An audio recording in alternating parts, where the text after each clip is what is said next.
ప్లంజ్పూల్ గుంత వల్ల శ్రీశైలం డ్యాం భద్రతకు ముప్పు పొంచి ఉంది. దీనిపై అధ్యయనం చేసి తక్షణ చర్యలు తీసుకోవాలని శ్రీశైలం ప్రాజెక్టును పరిశీలించిన నిపుణుల బృందాలు పలుమార్లు తేల్చి చెప్పాయి.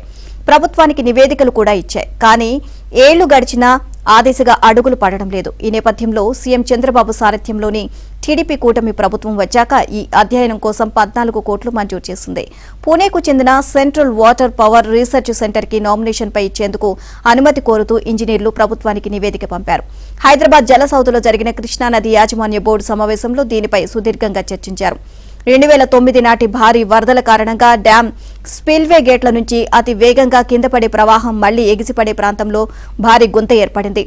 ఈ గుంత లోతు 45 మీటర్లు, వెడల్పు 270 మీటర్లు, పొడవు 400 మీటర్లు ఉంటుందని అంచనా వేశారు.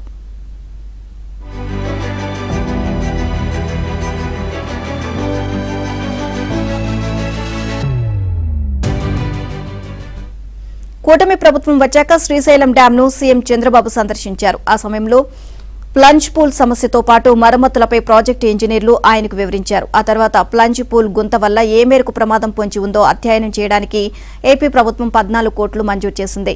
పూణేలోని CWPRCకి నైపుణ్యం ఉందని, టెండర్లు లేకుండా నామినేషన్పై అధ్యయన బాధ్యతలు అప్పగించేందుకు అనుమతులతో సహా తక్షణమే 3.70 కోట్లు మంజూరు చేయాలని కర్నూలు జిల్లా ప్రాజెక్ట్స్ ఇంజనీర్లు ప్రభుత్వానికి నివేదిక పంపించారు. ఇక దీనిపై KRMB సమావేశంలో చర్చించినప్పుడు తమకు ఎలాంటి అభ్యంతరం లేదని, తక్షణమే ప్లంజ్ పూల్పై అధ్యయనం చేయించాలని తెలంగాణ అధికారులు కోరినట్టు తెలిసింది. దీనిపై ఏపీ ప్రభుత్వం తక్షణ నిర్ణయం తీసుకోవాలని బోర్డు సూచించినట్లు సమాచారం.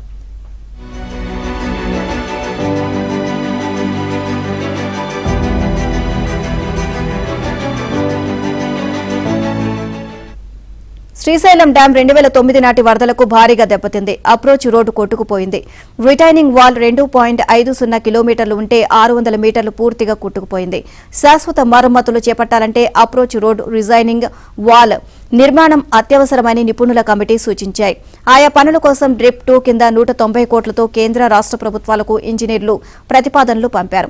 గతేడాది ఫిబ్రవరిలో national dam safety authority chairman Vivek Tripathi నేతృత్వంలోని నిపుణుల బృందం, KRMB సభ్యులు డ్యాం భద్రత, నిర్వహణ, నీటి నిల్వలు, వినియోగం తదితర అంశాలను పరిశీలించారు.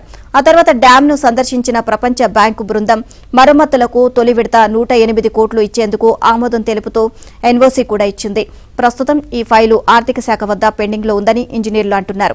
దాని ఆమోదం లభిస్తే టెండర్ల ప్రక్రియ పూర్తి చేసి వచ్చే ఖరీఫ్ నాటికి వేసవిలో మరమ్మతు పనులు పూర్తి చేయవచ్చు అని చెబుతున్నారు. కూటమి ప్రభుత్వం డ్యాం శాశ్వత మరమ్మతులపై సానుకూల నిర్ణయం తీసుకున్నా ఆ ఫైలు ఆర్థిక శాఖ అడ్డంకులు దాటి టెండర్ల దశకు చేరుకుంటుందా అన్న సందేహం తలెత్తుతోంది.